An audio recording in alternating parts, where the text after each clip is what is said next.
नमस्कार, मैं हूं अनुपम आपके साथ। देश में कोरोना के केसेस काफी बढ़े हैं। ऐसे में मास्क सबसे बड़ा हथियार है। हम आपसे बार बार अपील करते हैं कि आप मास्क पहनिए। इसको लेकर न्यूज 18 ने एक मुहिम भी शुरू की है, /मास्क पहनो इंडिया। आप खुद से प्रण लीजिए कि जब तक महामारी है आप मास्क नहीं उतारेंगे। बड़ी खबर की बात कर रहे हैं। कर्नाटक के सीएम बीएस येदियुरप्पा का इस्तीफा हो गया है। बीएस येदियुरप्पा का इस्तीफा हो गया। इस वक्त की बड़ी खबर, कर्नाटक की सियासत से जुड़ी इस वक्त की बड़ी खबर। बीएस येदियुरप्पा ने राज्यपाल को अपना इस्तीफा सौंपा है। कर्नाटक पर अमित शाह, जेपी नड्डा की बैठक। कर्नाटक प्रभारी अरुण सिंह भी बैठक में शामिल हैं। ये बड़ी खबर इस वक्त। बीएस येदियुरप्पा ने इस्तीफा दे दिया है। राज्यपाल को सौंपा है अपना इस्तीफा। इस्तीफे के ऐलान के वक्त भावुक हुए हैं। और बातचीत करने के लिए दिल्ली से हमारे संवाददाता अनूप गुप्ता हमारे साथ जुड़ रहे हैं। अनूप, कर्नाटक में भी अब नया चेहरा कोई सामने होगा, क्योंकि बीएस येदियुरप्पा ने इस्तीफा दे दिया है।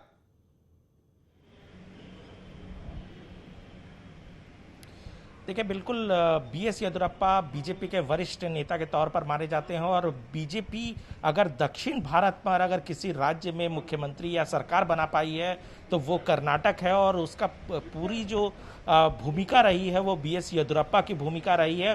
हालांकि बीएस येदियुरप्पा की सेहत और उम्र के लिहाज से वो काफ़ी हो गया था। इस वजह से जो है वो लगातार ये कयास लगाए जा रहे थे कि बीएस येदियुरप्पा अब मुख्यमंत्री के तौर पर नहीं रहेंगे और आज फाइनली येदियुरप्पा ने इस्तीफा दे दिया है। देखिए, बता दूं कि जो कर्नाटक में जो घटनाक्रम है उसके बाद दिल्ली में हलचल तेज है। और जिस तरीके से पहले जेपी नड्डा और अरुण सिंह वहाँ के प्रभारी हैं कर्नाटक के, उन दोनों के बीच पहले चर्चा हुई और ये चर्चा हुई कि चूंकि बीएस येदियुरप्पा ने इस्तीफा दे दिया है तो फिर आगे कौन मुख्यमंत्री बनेगा। इसके अलावा अमित शाह के साथ भी चर्चा हो रही है।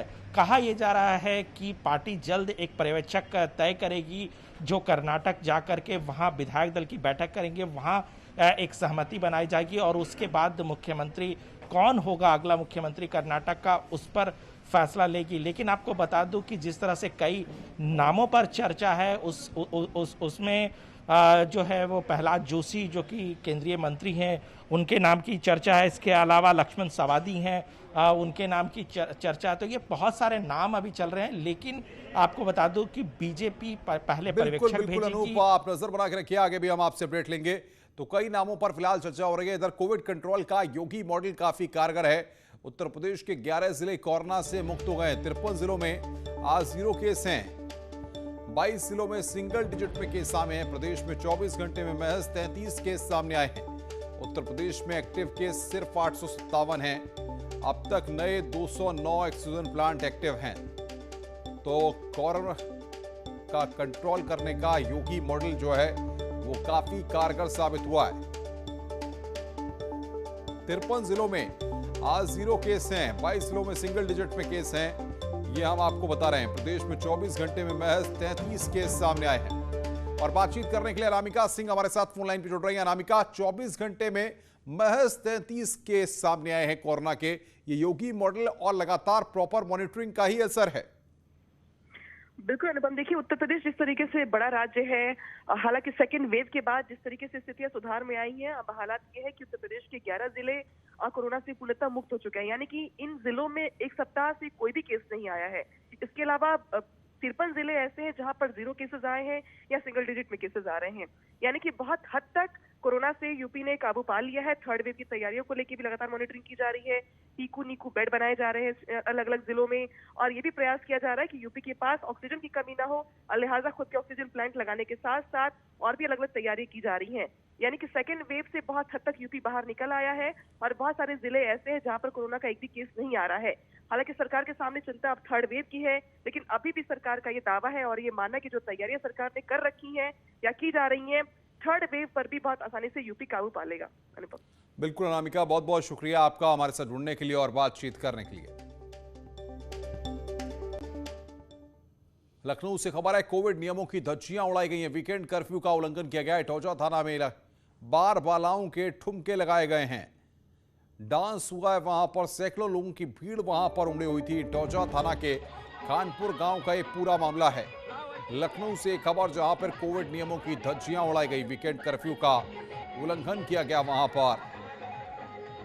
लखनऊ की ये तस्वीरें इस वक्त हम आपकी स्क्रीन पर आपको दिखा रहे हैं। वीकेंड कर्फ्यू में बार बालाओं का डांस कराया गया।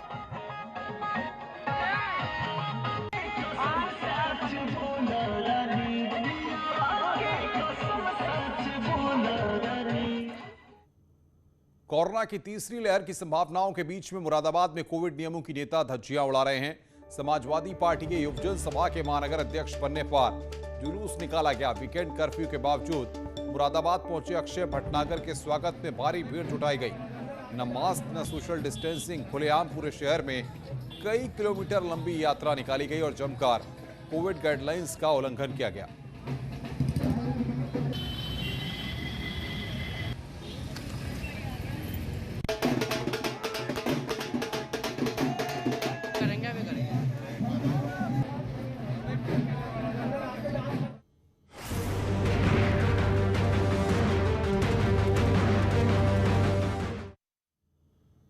विधानसभा चुनाव पास आते ही उत्तर प्रदेश में 12% ब्राह्मण वोटर्स पर हर राजनीतिक दल की नजर है।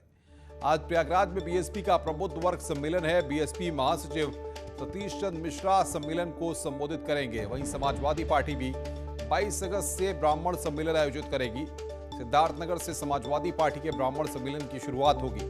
अखिलेश यादव ने 5 नेताओं को इसकी जिम्मेदारी सौंपी है। हर पार्टी एक दूसरे पर आरोप लगा रही है कि वो ब्राह्मण कार्ड खेल रही है, लेकिन सच्ची हितैषी सिर्फ उनकी ही पार्टी है।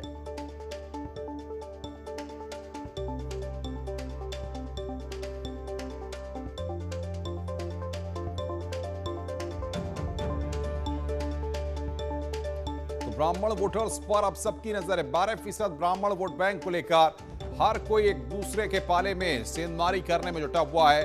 हर पार्टी खुद को सच्चा ब्राह्मण हितैषी बता रही है। इससे पहले बीएसपी महासचिव सतीश चंद्र मिश्रा ने कहा कि उनके ब्राह्मण सम्मेलन का असर है कि योगी जी अयोध्या चले गए। ये समझ सकते हैं ब्राह्मण समाज की एकजुटता अभी तो शुरू परसों से हुई है। आज तो ये चौथा कार्यक्रम है। अभी 3 कार्यक्रम तो आपके ही शहर में मैंने किए हैं और एक अयोध्या में किया है। और आज मुख्यमंत्री जी जो हैं अयोध्या की गलियों में घूम रहे हैं। समाजवादी पार्टी के मुखिया कमरे में बैठ के ब्राह्मण समाज की बात कर रहे हैं। उन्होंने भारतीय जनता पार्टी ने कहा है हर ब्राह्मण मंदिरों में जाओ, उनके पैर छुओ। तो ये सफलता इससे बड़ा और क्या हो सकती है। कांग्रेस पार्टी के पूर्व अध्यक्ष राहुल गांधी ट्रैक्टर पर बैठकर संसद भवन पहुंचे। राहुल गांधी ने आंदोलन कर रहे किसानों का समर्थन करते हुए ट्रैक्टर पर संसद कूच किया है। लंबे वक्त से किसान कृषि कानूनों के खिलाफ आंदोलन कर रहे हैं। पुलिस ने कोविड प्रोटोकॉल के उल्लंघन के चलते कई कांग्रेस नेताओं पर केस दर्ज किया है। जो किसानों का मैसेज है उसको हम पार्लियामेंट तक लाए हैं। पार्लियामेंट में इसके बारे में चर्चा नहीं करने देते हैं। किसानों को दबा रहे हैं, हिंदुस्तान के सब किसानों को दबा रहे हैं। इसलिए हम यहाँ ट्रैक्टर पे आए हैं। काले कानून हैं, इनको वापस लेना पड़ेगा। राहुल जी, आप खुद ट्रैक्टर यहाँ पर चला के आए हैं। पहली बार ऐसा हुआ कि कोई नेता ट्रैक्टर चला के संसद भवन तक पहुंचा हो किसानों को लेकर, लेकिन सरकार। मैं किसानों का मैसेज देना चाहता हूँ। ये किसानों का मैसेज है, इसीलिए मैं इसको यहाँ लाया हूँ। राहुल जी, सरकार कह रही है सुन रही है, क्या कहेंगे? कोई कमी नहीं है, सरकार कह रही कोई कमी नहीं है बिल के भीतर, क्या कहेंगे? ये किसानों के फायदे के लिए है। हाँ। और आप लोगों के पास मुद्दा नहीं है, लेकिन हम ये 2-3 बड़े उद्योगपतियों के फायदे के लिए है। पूरा हिंदुस्तान जानता है कि किसके लिए ये किया जा रहा है। ये किसानों के फायदे के लिए नहीं है कानून, और इन कानून को वापस लेना पड़ेगा। धन्यवाद। हाँ, उन्होंने कहा है कि जंतर मंतर पे किसी किसान की मृत्यु नहीं है। अंदर जो क्वेश्चन में पूछा गया है, उन्होंने एजुकेशन को लेकर कहा है कि वहाँ पर नहीं, सरकार के मुताबिक किसानों के खिलाफ कुछ नहीं हुआ। किसान बिल्कुल खुश हैं। वो जो बाहर बैठे हुए हैं वो आतंकवादी हैं। सरकार के मुताबिक तो ये हो रहा है, मगर रियलिटी है कि जो किसानों का है उनसे छीना जा रहा है।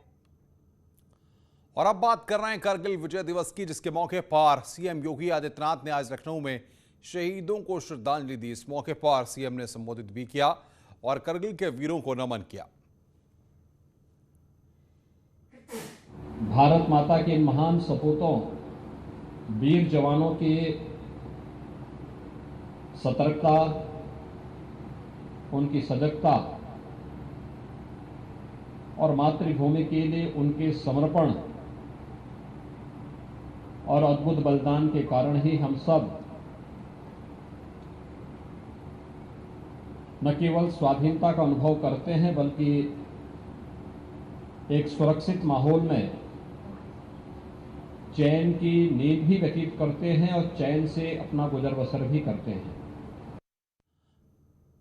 बरेली के इज्जतनगर थाना इलाके में किराना व्यापारी से ऑनलाइन फ्रॉड हो गया है। दरअसल उसने 250 रुपए के ऑनलाइन मोमोज मंगाए थे, लेकिन मोमोज की क्वालिटी खराब होने की वजह से व्यापारी ने मोमोज के पैसे वापस कर पैसे रिफंड मांगे और फिर कस्टमर केयर वाले जालसाज ने OTP पूछकर उसके खाते से 2 बार में करीब 70,000 रुपए निकाल लिए।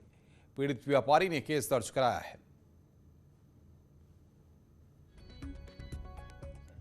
तो वो अमाउंट वापस करवाने के लिए उन्होंने मेरे से एप्लीकेशन में बोले सर आपको UPI थ्रू आपको लेना पड़ेगा, तो उसके अंदर ही अंदर वो मुझे करवाता रहा और करने के बाद 250 रुपये वापस करने के बजाय मेरे 70,000 रुपये मेरे अकाउंट से निकाल लिए। कॉल करने के बाद HDFC में उनका बैंक अकाउंट का खाता है और उनके खाते से 2 बार में, एक बार में 55,000 तथा दूसरी बार में 14,000 रुपये उनके खाते से निकल गए।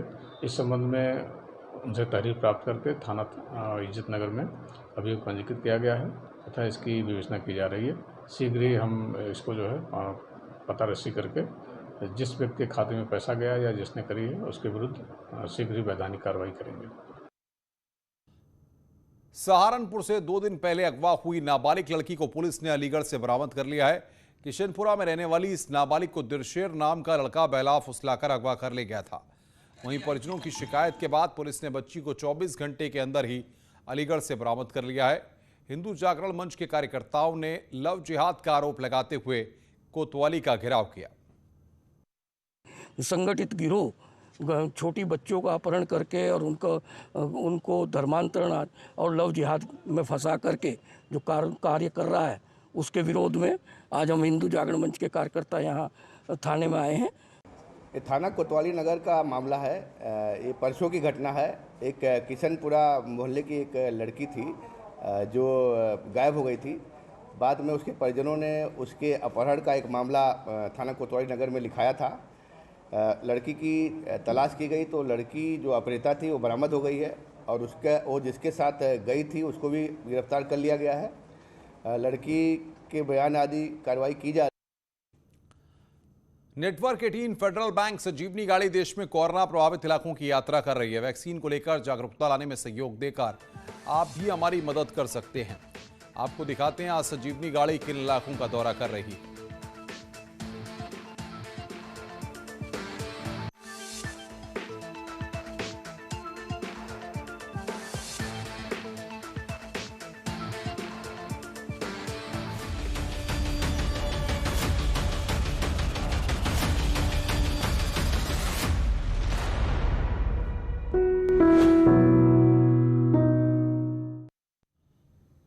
रुक रहे हैं यहां पर एक ब्रेक के लिए, लेकिन ब्रेक में जाने से पहले आपको बता दें कि बढ़ाएगा जोश जब ओलंपिक में उतरेंगे मैन इन ब्लू। आप भी पहनिए टीम इंडिया वाला टी-शर्ट।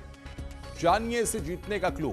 बस स्क्रीन पर दिख रहे QR कोड को आप स्कैन करें और क्विज में भाग लें। जुड़िए न्यूज 18 के साथ और रोज के लिए क्विज और जीतिए टीम इंडिया का टी-शर्ट।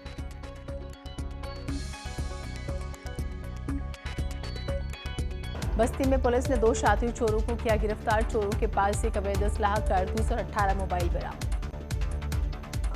अल्मोड़ा में लीसा फैक्ट्री में लगी भीषण आग, लाखों का सामान जलकर खाक। लेंसडाउन में सामने आई पर्यटकों की लापरवाही, बरसाती झरने से फोटो और सेल्फी लेने की लगी होड़। पुलिस ने कई लोगों के चालान काटे। पहाड़ों में लगातार हो रही बारिश से नदियों का बढ़ा जलस्तर। मुरादाबाद के गांवों की कई सड़कों पर पानी ही पानी नजर आ रहा है।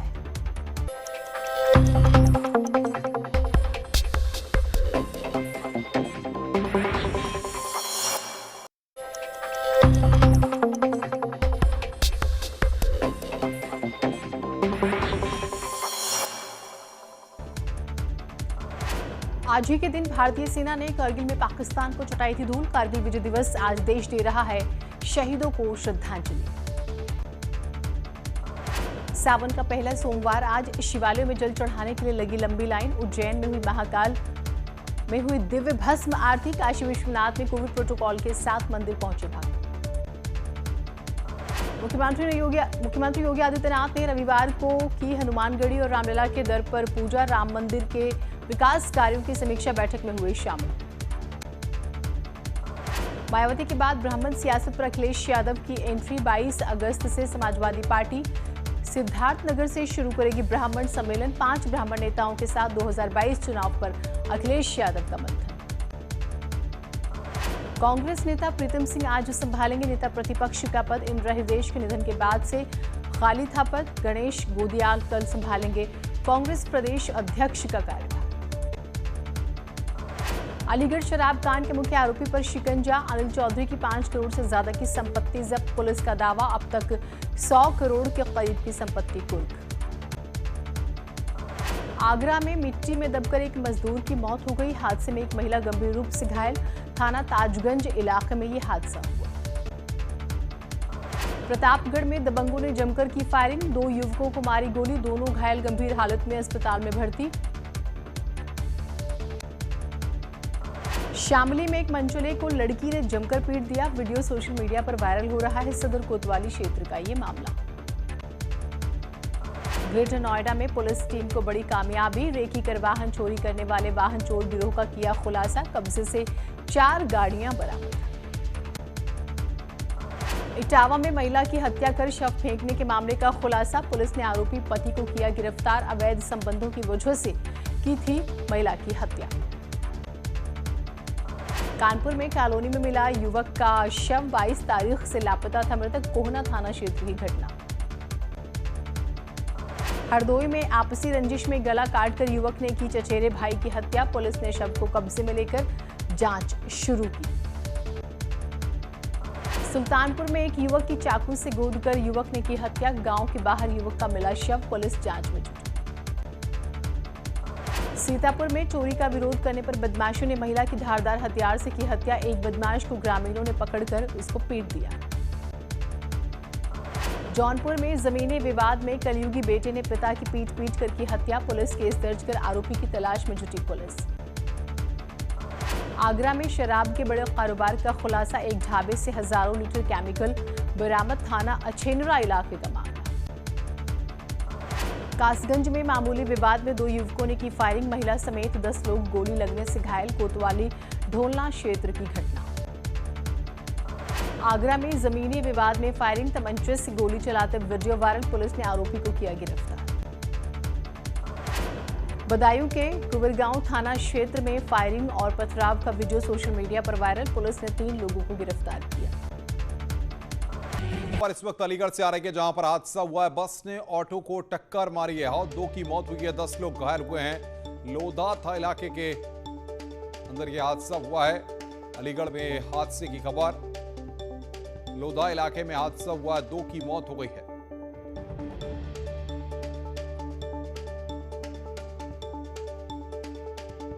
दस लोग वहां पर घायल हुए हैं। अनियंत्रित रोडवेज ने टेम्पो को टक्कर मारी है।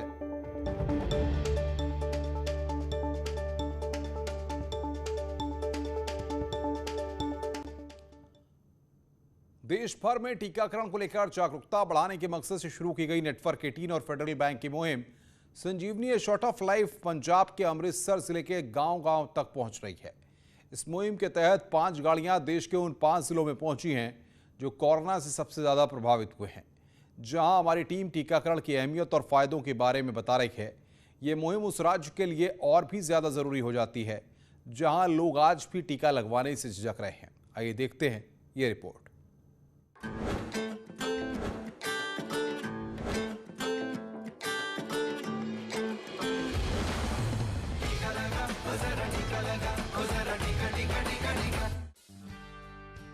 कोरोना वायरस से जंग में एक बहुत बड़ा अंतर लाने की कोशिश करती संजीवनी की गाड़ी, जो पंजाब के अमृतसर जिले में कोरोना वायरस और टीकाकरण को लेकर लोगों को जागरूक कर रही है। संजीवनी की टीम 68 गांवों तक पहुंची और लोगों को समझाया कि इस जानलेवा वायरस से बचाव के लिए टीकाकरण कितना जरूरी है। ਇਹ ਨਿਊਜ਼ 18 ਦਾ ਬਹੁਤ ਹੀ ਵਧੀਆ ਉਪਰਾਲਾ ਆ। ਇਹੋ ਜਿਹਾ ਉਪਰਾਲਾ ਹਰ ਇੱਕ ਨੂੰ ਕਰਨਾ ਚਾਹੀਦਾ, ਪਰ ਇਹ ਨਿਊਜ਼ 18 ਵਾਲੇ ਇਸ 'ਚ ਨੰਬਰ ਲੈ ਗਏ ਆ। बड़ी वधिया गल है जी, हर एक अवेयरनेस होगी, लोग लाओ, नहीं तो लोग बहुत डरे है। बड़ा वहम है लोगों की इंजेक्शन ना मौत हो जाती है। ज़्यादातर उनके मन में ये डर है कि टीका लगवाने के 2 महीने के बाद हम मर जाएंगे, और ये सरकार की चाल है पॉपुलेशन कम करने के लिए। ये एक मिथ फैल गया है जो कि हम कम करने की कोशिश कर रहे हैं कि मौत टीके की वजह से नहीं होती। टीकाकरण को लेकर डर और झिझक अमृतसर जिले की सबसे बड़ी परेशानी बन चुकी है।